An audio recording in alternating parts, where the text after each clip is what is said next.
La ecuación del sistema muscular para completar el tema del aparato locomotor. Vamos a mencionar algunas de las funciones enfocándonos principalmente en el músculo esquelético. El sistema muscular permite, ¿no?, la generación del movimiento, mientras que el sistema esquelético y articular son la base, ¿no?, como el sostén. Además va a encargarse de la protección de órganos, esto sobre todo lo veremos en el tronco a nivel de abdomen principalmente. Van a darle la forma al cuerpo. Precisamente el músculo le da el volumen y que se puede trabajar dando mayor o menor, ¿no?, forma a las diferentes partes del organismo. Esto se aprecia más en el dorso y en las extremidades. Como vamos a retomar en sistema circulatorio, en sistema cardiovascular, perdón, veremos que forma una bomba músculo-venosa, la contracción de los músculos, sobre todo en miembros inferiores, por ejemplo en las piernas, en el muslo, permite al comprimir que la sangre fluya hacia arriba, ¿no?, hacia el corazón. Y también, dependiendo del tipo de músculos, abrir o cerrar esfínteres, ¿no?, o estructuras a manera de anillo. Por ejemplo, en el esófago, en el conducto anal, en la boca, en los ojos. Ahora, el músculo lo vamos a dividir en dos. Aquel que presenta estrías, como pequeñas marcas o líneas, y el que no las presenta. El músculo no estriado lo conocemos como músculo liso. El músculo estriado a su vez se divide en dos, esquelético y cardíaco. En anatomía, en el componente macroscópico, cuando hablemos de la miología, el estudio de los músculos, nos vamos a referir principalmente al músculo esquelético. Cuando hagamos la mención a la palabra músculo, básicamente hablamos del esquelético. El músculo cardíaco se abordará en el tema respectivo en corazón. Ahora en esta pequeña tabla vamos a establecer las diferencias principales entre los tres tipos de músculo, los dos estriados y el no estriado. Por un lado vamos a hablar de la célula que los compone, y aquí empezamos con la etimología.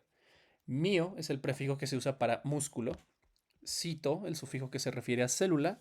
Entonces, miocito es una célula muscular. Hay que especificar. En el músculo esquelético vamos a decirle rhabdomiocito a la célula. En el músculo cardíaco, cardiomiocito. Y en el músculo liso, leiomiocito. Ahora, las características de estas células. El rhabdomiocito, la célula del músculo esquelético, es alargada, cilíndrica o tubular, ¿no?, con núcleos periféricos. Es una célula con muchos núcleos. De hecho, a esto le vamos a conocer como un sinsitio, sitio anatómico. Sinsitio es un prefijo que se usa en histología para referirse a una célula multinucleada. En este caso es una con muchos núcleos, es un sinsitio anatómico. Estos núcleos están en la periferia, justo abajo de la membrana, que recordemos se le llama sarcolema. Entonces los núcleos son subsarcolémicos en la periferia y evidentemente presenta estrías. Esto histológicamente corresponde a las sarcómeras, que se abordará en el módulo de histología. El músculo cardíaco son células tubulares, de forma clásica se describe con forma de pantalón, apantalonadas. Estas solo tienen un núcleo, es un núcleo central, en medio del pantalón, y la unión entre células es por discos intercalares. Se dice que el músculo cardíaco, cardiomiocitos, son un sinsitio funcional.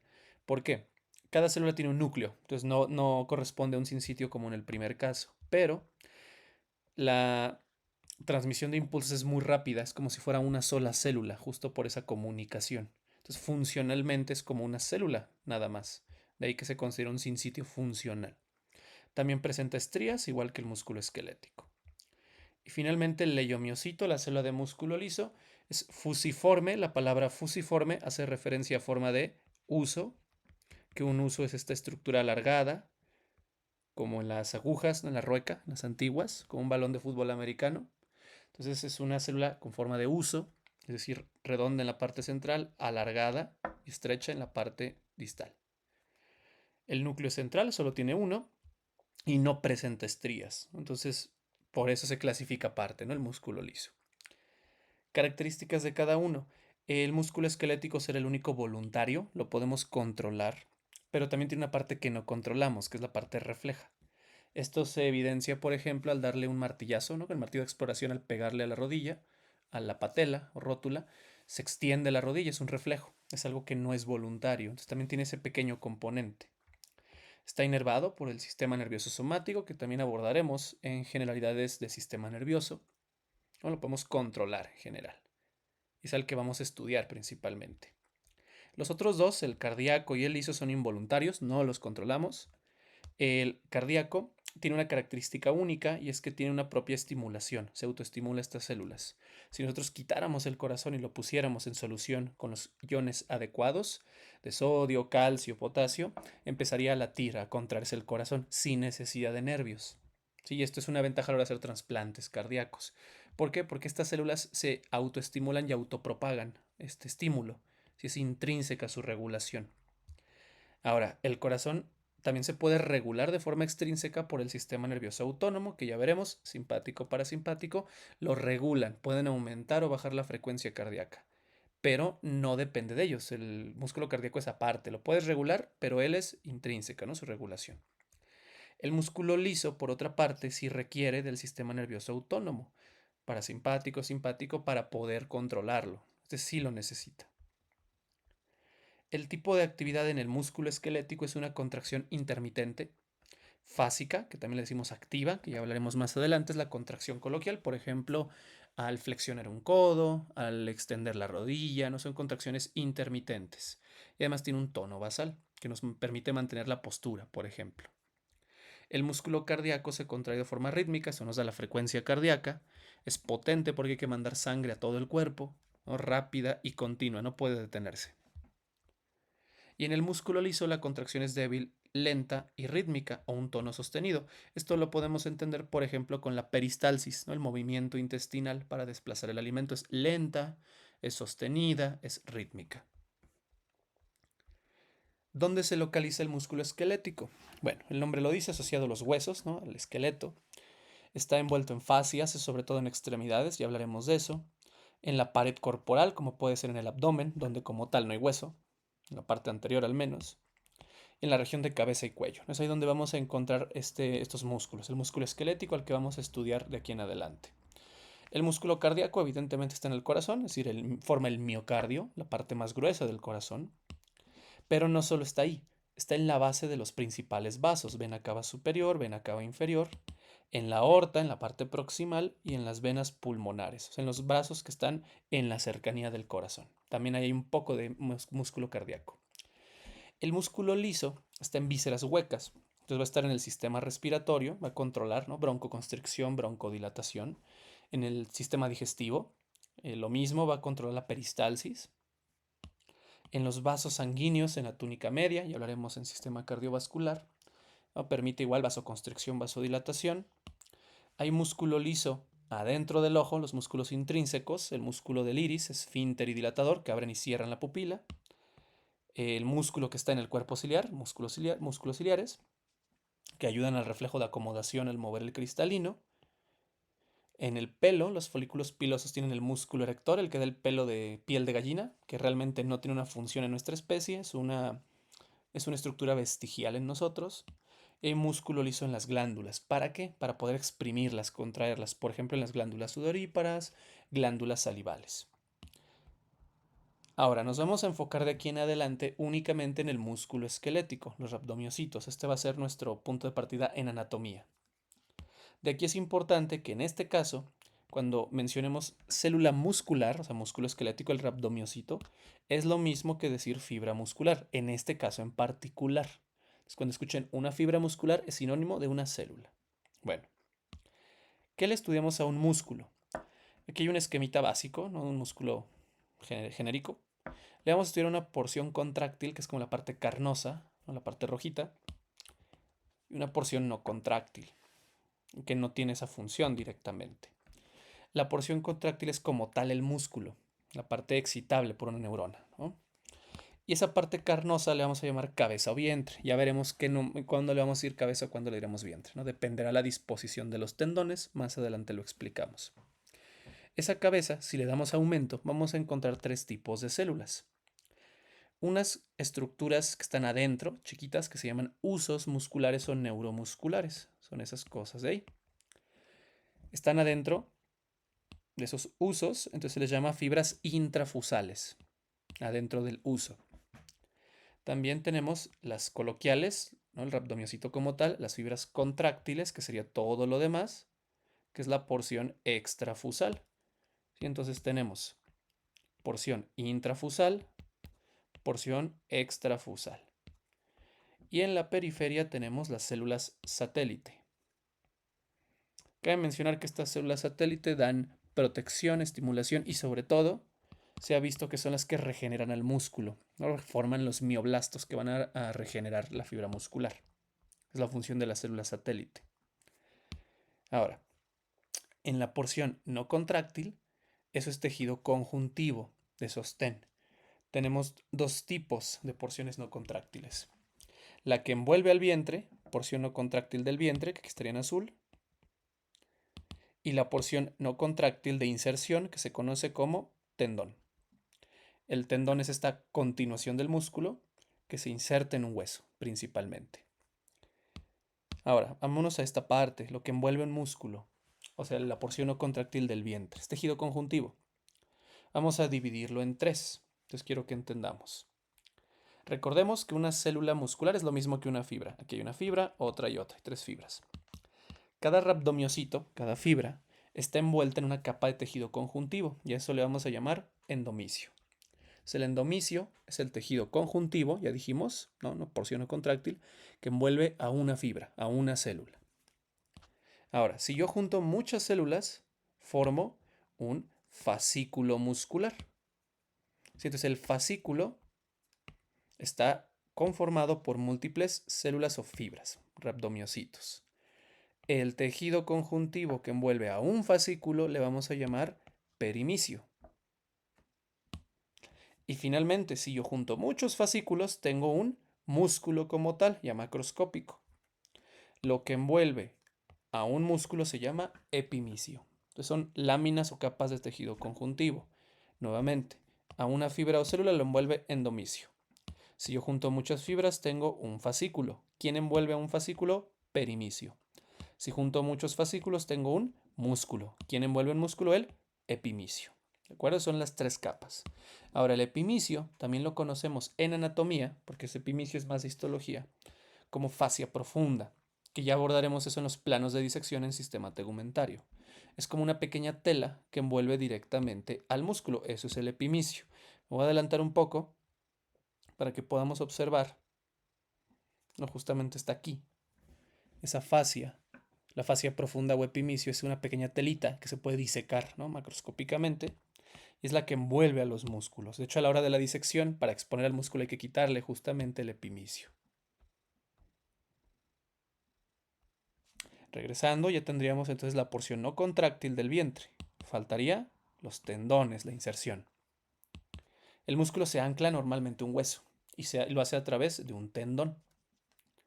Los tendones son tejido conjuntivo también, pero denso y también es regular, ¿no? A diferencia, por ejemplo, de fascios o ligamentos. Las fibras de colágeno están bien acomodadas, ¿no? De forma paralela y muy compactas, lo que le da resistencia.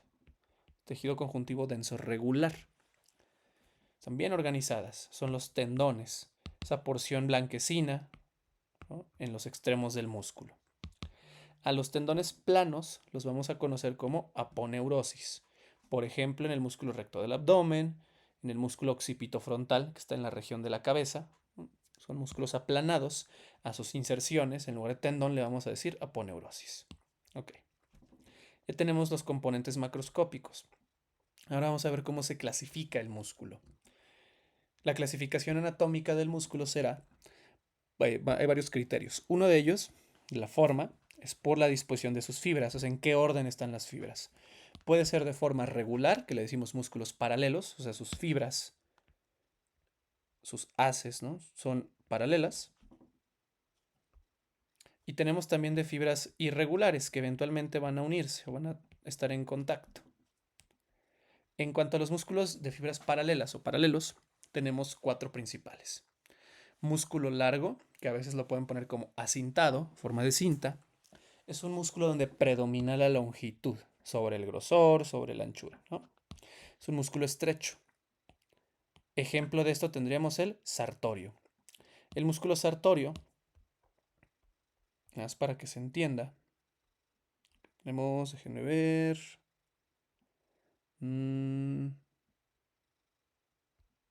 Acá está. El músculo sartorio va desde la cadera, la espina ilíaca antero superior, cruza el fémur y llega hasta la tibia, se cruza gran parte de la extremidad inferior. y es el músculo más largo del cuerpo, el sartorio. Y al músculo sartorio también se le llama el músculo de los costureros, ¿no? Porque se trabaja cuando se está usando la máquina de costura. Es un músculo largo por definición y sus fibras son paralelas entre sí. Lo contrario son músculos cortos. Aquí no predomina una dimensión, o sea, no predomina longitud sobre altura, no son similares. Podríamos decirle, como en los huesos, algo cuadrado, ¿no? Estos músculos suelen ser múltiples, ¿sí? O sea, suelen venir de varios tipos, en varios niveles, y se encuentran en articulaciones con movimientos cortos o poco extensos. Por ejemplo, en los músculos del dorso, ¿no? En la región de la espalda, coloquialmente, los más profundos, hay músculos que van entre vértebras de una a otra, son músculos muy pequeños. Por sí solo cada músculo es muy débil, pero entre todos los músculos profundos del dorso pueden movilizar la columna completa. Entonces son movimientos de un rango limitado, pero como son muchísimos músculos cortos, entre ellos generan la fuerza.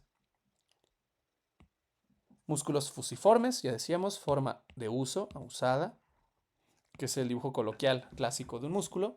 Tendremos el músculo braquial. El músculo braquial se localiza en el brazo, en el compartimento anterior, ayuda a la flexión.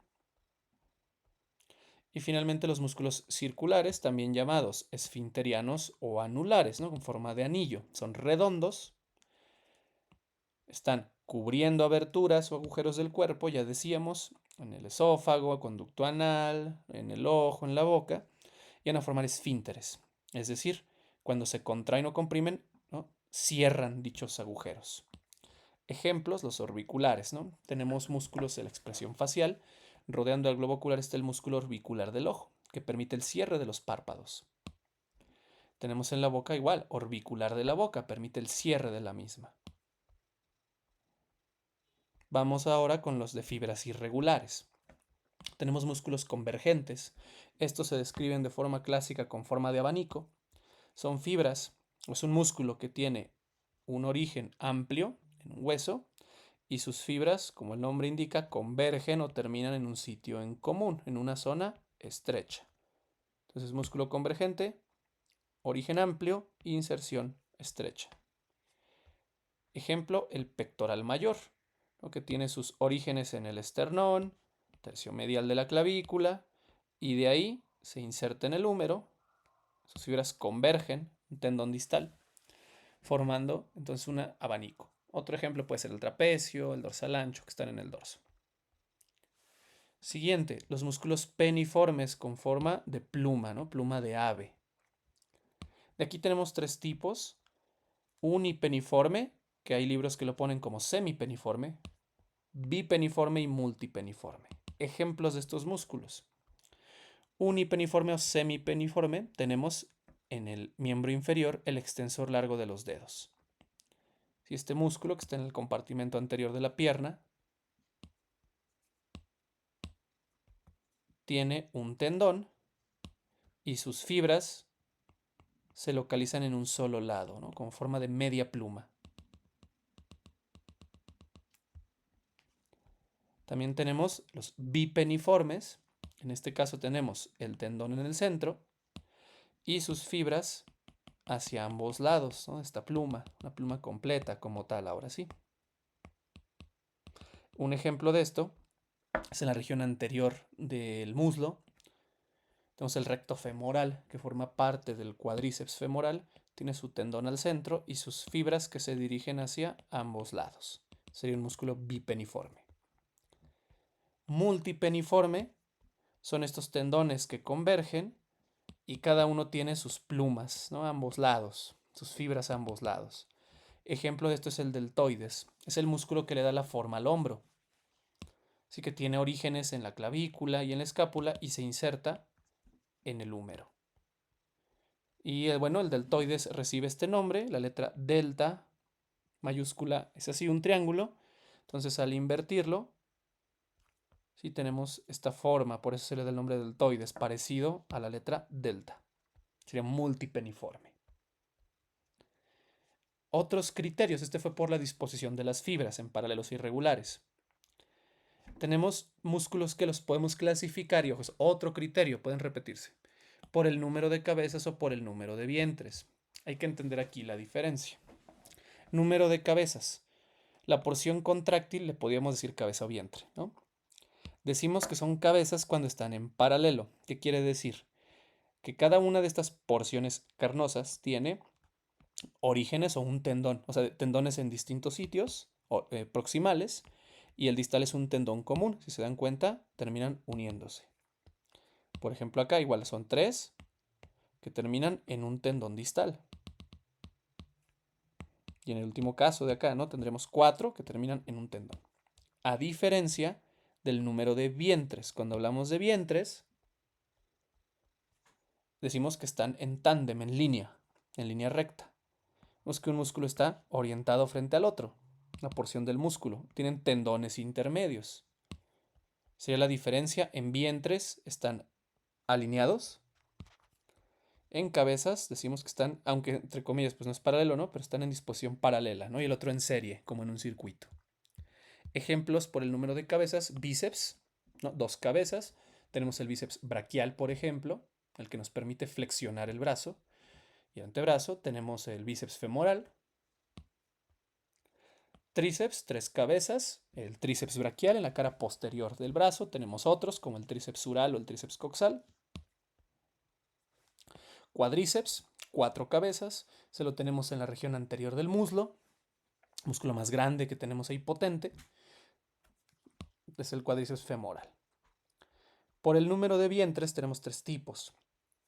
Uno monogástrico, un solo vientre, o sea, está la porción carnosa en medio, tendones a ambos lados. Ejemplo nuevamente que lo habíamos visto en fusiforme, el músculo braquial. Digástrico, vemos que están alineados, ¿no? En serie los vientres, con un tendón intermedio. Ejemplo, el homoyoideo, que es un músculo del cuello. Otro ejemplo, un músculo que se llama exactamente igual, digástrico. Tiene un vientre anterior y un vientre posterior, también en el cuello. Y tenemos los que tienen varios vientres, 3 o más. Ejemplo de esto tenemos el recto abdominal, ¿no? Que está justo en la parte anterior, en el abdomen, lo que le dicen ahí en la barra de chocolate, ¿no? Lavadora o lavadero. Estaría cicatriz umbilical.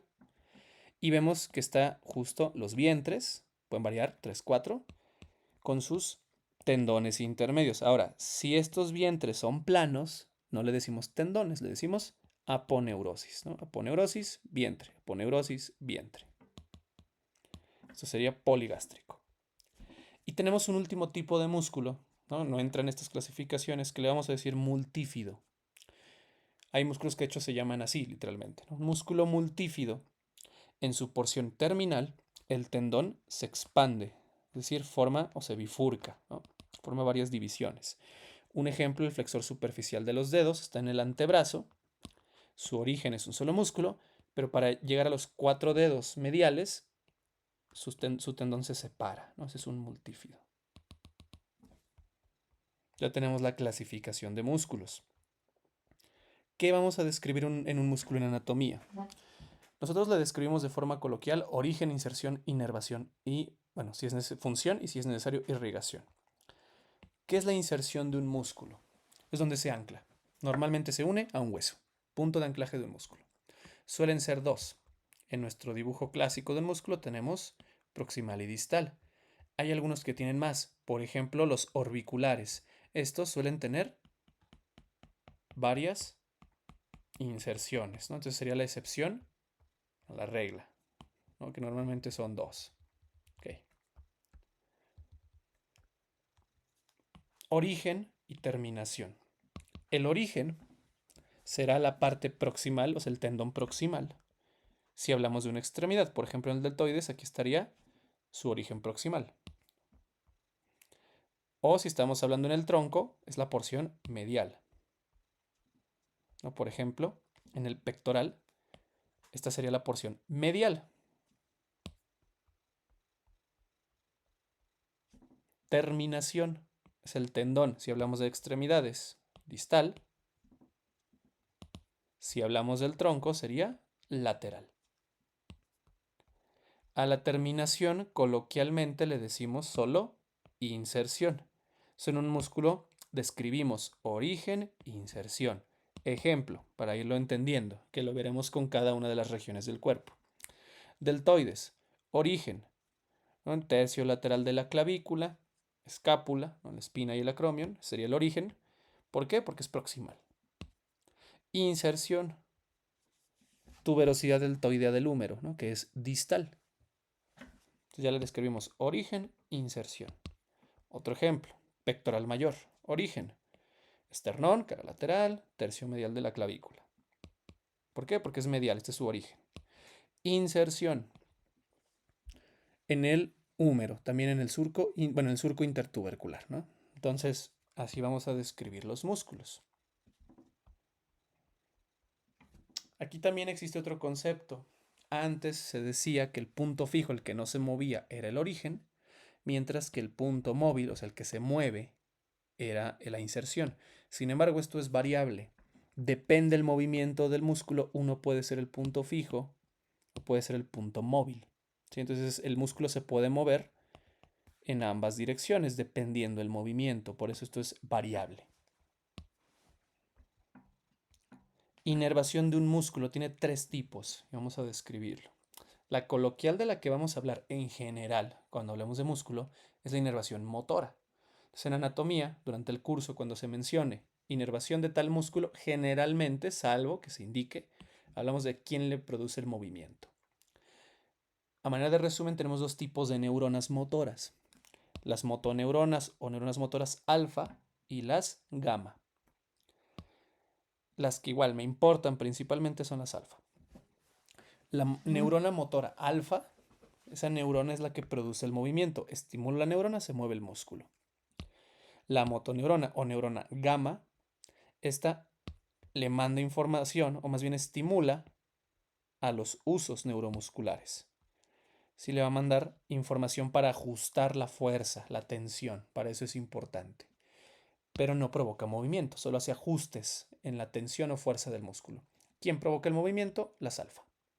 Entonces básicamente hablamos de ellas. Y ahora de aquí un concepto muy importante. Unidad motora, unidad básica del sistema muscular. ¿Sí? La unidad funcional del sistema muscular se llama unidad motora. ¿Qué es una unidad motora? Concepto fundamental. Unidad motora es motoneurona alfa más las fibras, o sea, los rhabdomiocitos que inerva. A eso le vamos a decir unidad motora. Nuevamente, es la unidad funcional del músculo y es una neurona motora, neurona alfa, con sus fibras que inerva.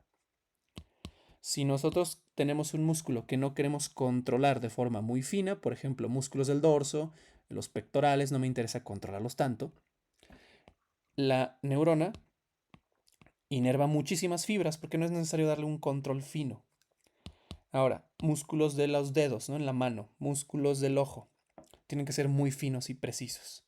Entonces, en esa unidad motora, en el ojo, en la mano, la neurona inerva muy poquitas fibras. ¿Por qué? Porque le quiere dar un control más preciso. Y el sitio donde la neurona no tiene sus arborizaciones, sus ramificaciones, le vamos a llamar placa neuromuscular. En la placa neuromuscular se libera un neurotransmisor que se llama acetilcolina. Es el responsable que libera la neurona de estimular al músculo. Por ejemplo, se puede bloquear aquí en la placa neuromuscular por toxinas como la toxina botulínica, que coloquialmente le conocemos como Botox. Genera una parálisis y por eso se usa, ¿no? De forma estética y a veces terapéutica, para paralizar, ¿no? A nivel de la placa neuromuscular. Otro tipo de inervación, ya dijimos la motora, está la sensitiva. Esto es importante ver dónde está. En sí el músculo no duele la fibra muscular, duele su tejido conjuntivo, lo que lo rodea, ¿no? El epimicio, perimicio, endomicio. El músculo no, algo como pasaba con el hueso y el periósteo. La parte que lleva la tensión, o sea, que le manda al sistema nervioso de, oye, está muy tenso o está muy relajado, ¿no? Aumenta. Van a ser fibras que están en el uso neuromuscular, ¿no? Van a llevar la información al sistema nervioso o en el tendón. Estas regulan o miden más bien el nivel de tensión, lo detectan, se lo mandan al sistema nervioso. Y el tejido conjuntivo, que recordamos puede ser epimicio, perimicio, endomicio, a ese tejido conjuntivo, ese sí va a percibir dolor. Las fibras que lleguen ahí son las que van a percibir el dolor. no llegan directamente a las células musculares. Y tenemos un tercer tipo de inervación, que es la vegetativa, sistema nervioso autónomo, simpático, parasimpático. En sí no llega al músculo, llega a los vasos sanguíneos del músculo. Aquí van a entrar arterias, van a entrar venas, va a regular eso, vasoconstricción, vasodilatación. Si, por ejemplo, si queremos correr, escapar de un peligro, vamos a mandar mucha más sangre al músculo para que fluya y pueda oxigenarse mejor. O sea, ahí el sistema nervioso simpático va a provocar, ¿no? Va a estimular la vasodilatación. Ok. Vascularización de un músculo. Aquí tenemos una arteria principal y lo mismo, vena principal y nervios. Hay ramificaciones en todo el músculo. La arteria principal suele evitar el tendón, perdón, no entra por el tendón, sino que entra por el vientre o cabeza directamente, evita el tendón. Y esa arteria principal con su vena, una vez que ingresa, atraviesa el epimicio, la fascia profunda, y a nivel del perimicio se va a ramificar. Entonces la arteria principal se ramifica en el perimicio. Dará arteriolas y finalmente capilares. Los capilares se ramifican en el endomicio para poder ya nutrir directamente a la fibra muscular. Entonces, la arteria en el perimicio, los capilares en el endomicio. Las venas van de regreso. Y los vasos linfáticos, que van a drenar ese exceso de líquido, se van a formar aquí desde el perimicio. O sea, en el endomicio no hay. Similar al hueso, ¿no? En el periósteo. Entonces, en el perimicio hay vasos linfáticos y estos van de regreso. Drenan la linfa del músculo. Vamos ahora con el concepto de contracción muscular. La contracción muscular, al final de cuentas, es la fuerza, ¿no?, que ejerce una fibra. Tenemos tres tipos de contracción. La contracción tónica también se llama pasiva, y esta es la que tenemos por default, ¿no? Es el estado basal. Todos nuestros músculos, aunque no los estemos moviendo, tienen un estado basal, una contracción mínima, y eso se llama contracción tónica. Cuando se atrofia un músculo, cuando pierde esa contracción, la hipotonía, está flácido el músculo, hasta se parece que se derrama, ¿no? Entonces siempre debe tener todos nuestros músculos un estado basal, sin esfuerzo. Esa contracción no produce movimiento. Lo que le va a dar es firmeza al músculo y nos ayuda a mantener la postura. No tenemos que hacer una contracción voluntaria o activa. También tenemos, que se había mencionado previamente, la contracción refleja. Es una respuesta automática, también decimos estereotipada, siempre es la misma ante un estímulo. Por ejemplo, el reflejo miotático. Si nosotros nos pegan con el martillo de exploración por la patela, en el tendón del cuádriceps, le extendemos y es automático, es un reflejo. Es tónica o pasiva y refleja. Y nos vamos a enfocar en la que es voluntaria, la contracción fásica, porque va en fases, no es rápido, o activa. Esta contracción se divide en dos: isométrica o estática e isotónica. El nombre nos dice iso igual, métrica medida. En la contracción isométrica no cambia la longitud. En la isotónica es el mismo tono, misma fuerza, pero cambia la longitud, es la gran diferencia. Isométrica, ejemplo, al hacer dominadas o barras. No el hecho de hacerlas, sino más bien, una vez que se eleva el cuerpo, por ejemplo, la persona se mantiene ahí, sin moverse. En ese momento el músculo no se está modificando, se mantiene en tensión, pero está haciendo un esfuerzo. Otro ejemplo, al hacer planchas, no se está moviendo el músculo, no hay contracción, no hay longitud, no hay cambio de longitud, pero está haciendo un esfuerzo. Esa es una isométrica. Ahora, algo isotónico, hay dos tipos: contracción excéntrica y contracción concéntrica. En la concéntrica hay un acortamiento, por ejemplo, al hacer curl de bíceps, estamos acortando el músculo. Y en la excéntrica es hacerlo despacio, es una relajación controlada con tensión, estamos aumentando la longitud. Si volvemos al ejemplo de las dominadas, por ejemplo aquí con un agarre abierto, si nos elevamos, estamos haciendo una contracción concéntrica, ¿no? Estamos disminuyendo la longitud. Si nos mantenemos ahí un tiempo, unos segundos, estamos haciendo una contracción isométrica, no cambia la longitud. Y al descender y relajarnos, haríamos una contracción excéntrica. Aquí son los tipos de contracción. Vamos ahora con la parte funcional. A los músculos funcionalmente los vamos a clasificar en tres, básicamente. El que hace la función, dependiendo del movimiento, ¿no?, cambiará. Decimos agonista. El que se opone a él le decimos antagonista. El que ayuda al agonista le llamamos sinergista. Entonces, tres básicamente: el que hace la función agonista, el que se opone antagonista y el que ayuda al agonista, sinergista. Vamos a delimitarlo un poco más. Entonces, el agonista también se le puede llamar músculo motor principal y va a ser el principal músculo que produce un movimiento. Por ejemplo, flexión, extensión, dependerá del movimiento. Entonces puede cambiar el músculo. Tenemos tres tipos de agonistas. El agonista primario es el que siempre va a estar durante dicho movimiento, que va a producir la mayor parte. Por ejemplo, el bíceps braquial a la hora de hacer una flexión del antebrazo o del brazo, ¿no? El agonista secundario pues también hace el movimiento, pero solo cuando requieres una mayor fuerza. ¿Qué otro ejemplo? Si nosotros tenemos aquí a la persona, si queremos hacer abducción del brazo, recordamos que abducción es alejar de la línea media en el plano frontal, los primeros 15 grados contribuye el supraespinoso. A lo mejor yo solo quiero hacer ese pequeño levantamiento. Sería mi agonista principal. A lo mejor yo quiero elevar un poco más. ¿Qué tal que yo quiero elevarlo a 30 grados? O sea, aquí requiere ayuda de otro, del deltoides. Que le estaría ayudando a completar un poco más el movimiento. Sería un agonista secundario. ¿Por qué? ¿Quién está siempre activo? El supraespinoso. Y finalmente tenemos el tercer tipo, que es el agonista de emergencia. Solo cuando se requiere una fuerza extra, no, aquí ya sería contrarresistencia, a lo mejor cargando costales, ¿no? Cargando algún peso, aquí ya va a dar esa fuerza extra. Entonces eran los tres tipos. Antagonista, ya decíamos, el que se opone. Por ejemplo, si yo hago flexión del brazo, braquial, bíceps braquial, ¿quién se opone? El tríceps que está atrás. Estos son los antagonistas. Y sinergista, decíamos, el que complementa al agonista. Ahora, ¿cómo lo hace? Un sinergista no actúa en el movimiento, no le ayuda a potenciar el movimiento directamente, porque son agonistas, primario y secundario. Un sinergista modifica la acción del agonista. Esa va a ser su función, modificarlo. ¿Cómo lo puedes modificar? Lo puedes estabilizar para que sea más fuerte el movimiento, puedes bloquear efectos indeseados, ¿no? Entonces eso es un sinergista. Aquí tenemos la clasificación. Un sinergista puede ser fijador o neutralizador. Y un neutralizador puede ser neutralizador verdadero o neutralizador concurrente.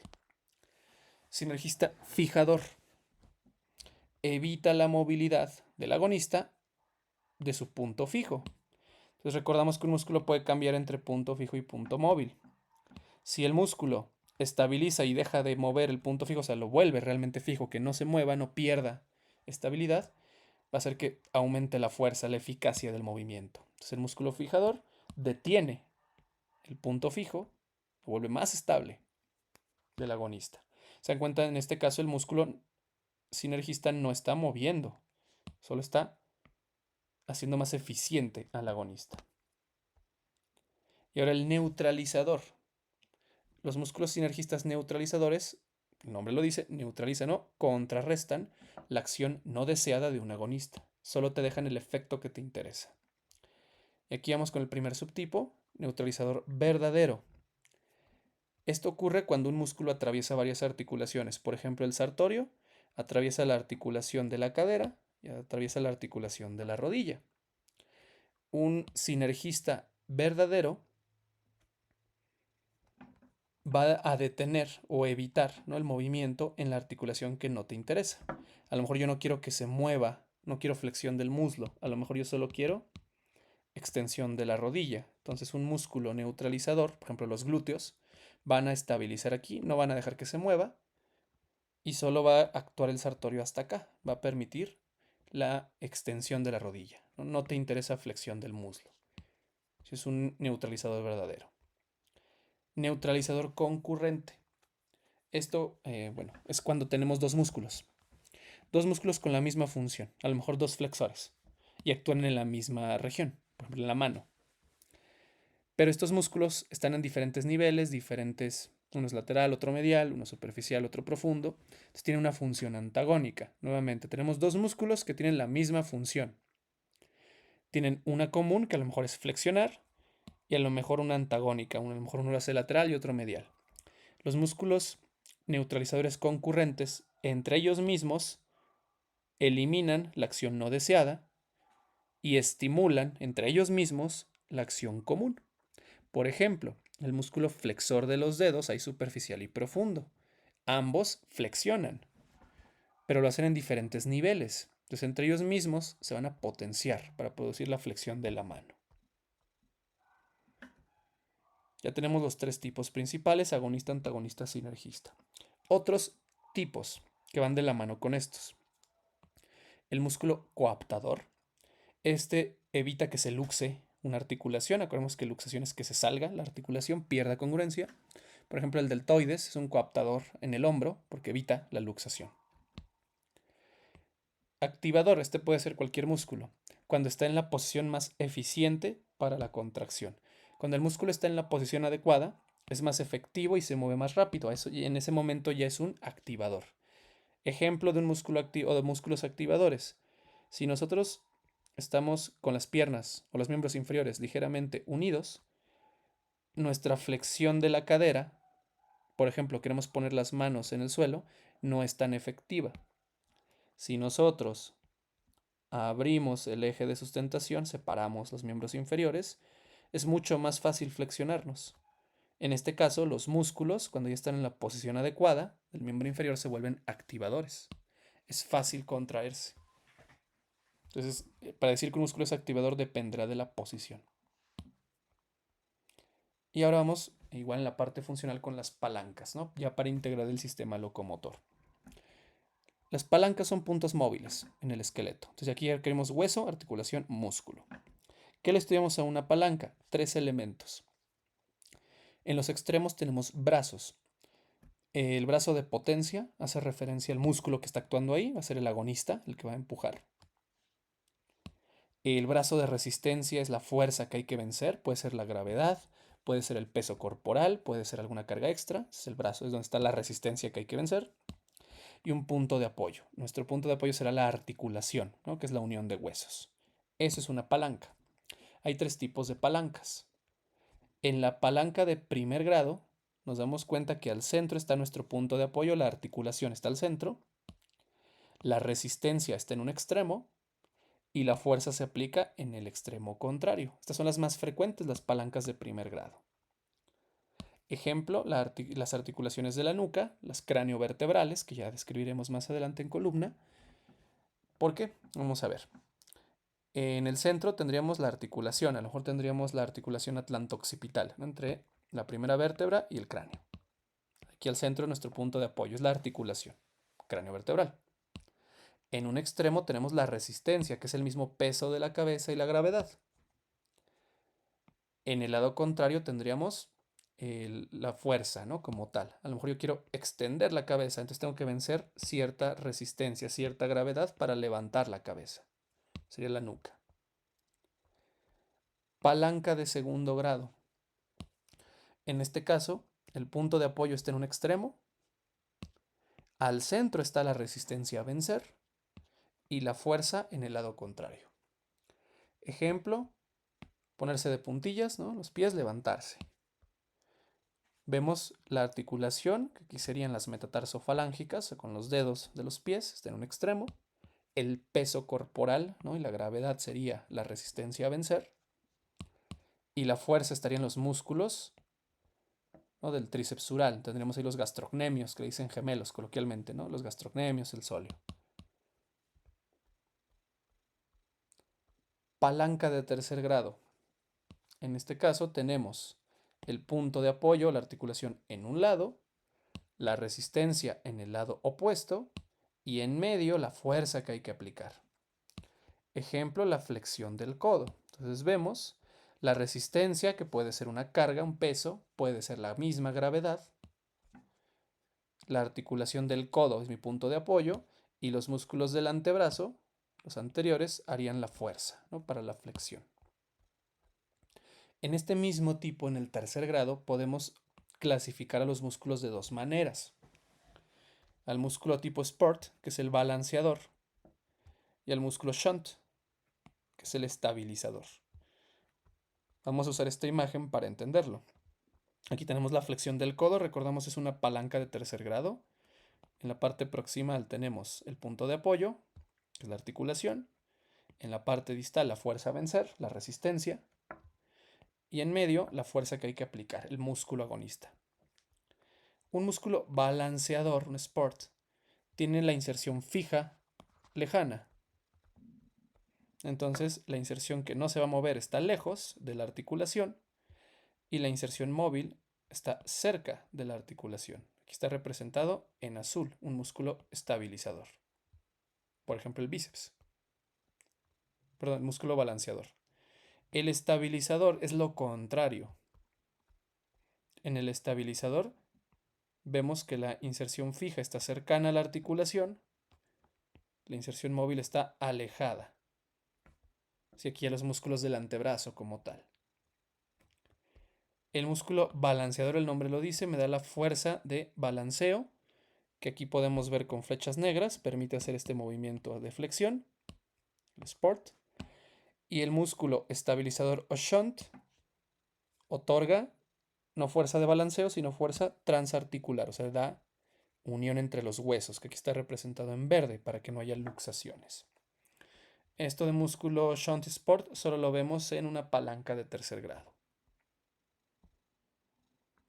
Para concluir, vamos a hablar de elementos que van a estar siempre o en relación generalmente con los músculos. Tenemos dos, estructuras fibrosas y estructuras serosas. Las más rígidas y otras más flexibles. Las estructuras fibrosas básicamente son fascias. ¿Qué es una fascia? Tejido conjuntivo denso. Hablamos hace tiempo de uno que era el epimicio, ¿no? Lo que rodeaba el músculo. Una fascia, cuando se condensa, puede formar, por ejemplo, tabiques. Los tabiques los vamos a ver, y que da compartimentos, en las extremidades. Entonces, por ejemplo, vean, que tenemos en la extremidad inferior la fascia, que ya hemos mencionado, el epimicio, y este se puede condensar formando tabiques, separando en compartimentos a los músculos. ¿Esto para qué me sirve? Como estudiante me permite entender la inervación. Los nervios van a ciertos compartimentos, entonces ya no hay que memorizar músculo por músculo. Sabemos que si están en el mismo compartimento, tienen el mismo nervio en general. En la clínica, si se infecta un compartimento, la infección se puede aislar, ya no se propaga. Entonces se puede dar manejo local. Una hemorragia lo mismo, se queda ahí. También la fascia se puede condensar y formar retináculos. Esto solo está en muñeca y tobillo, mano y pie. Y va a sujetar tendones. En la mano, por ejemplo, hacia el túnel del carpo tenemos el retináculo flexor. Detiene tendones para los dedos. Atrás, hacia el dorso, está el retináculo extensor. En el tobillo vemos el retináculo extensor que contiene los tendones que van hacia los dedos. Son condensaciones de la fascia profunda. También la fascia se puede condensar, esto es en los dedos, sobre todo en las manos, formando vainas fibrosas o vainas faciales. Son pequeños túneles. Entonces vemos aquí está el hueso, en los dedos, hay un tendón y ahí estaría la vaina facial o vaina fibrosa. Son túneles rígidos que sujetan a los tendones contra el hueso, eso en los dedos, sobre todo en la mano. Ahora vamos con la estructura serosa. Esta es una estructura más flexible. Donde hay estructuras serosas, donde haya una fricción constante de los tendones, justo para disminuirla, para evitar lesiones o desgarres. Tenemos bolsas y vainas.